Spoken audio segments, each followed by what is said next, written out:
ఇప్పటి పవన్ కళ్యాణ్ లాంటి రాజకీయ నాయకులు ఒక్కసారి చరిత్రను చదవాలా. ఏమంటాడు? కాంగ్రెస్ పార్టీ నాయకులు పాకిస్తాన్ వెళ్ళిపోండి అంటాడు.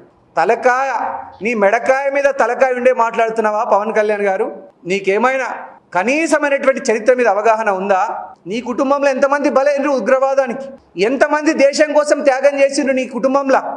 పవన్ కళ్యాణ్ గారు గురువింద గింజలాగా మాట్లాడవద్దు. కాంగ్రెస్ పార్టీ 2 ప్రధానుల్ని తీవ్రవాదానికి బలైనరు.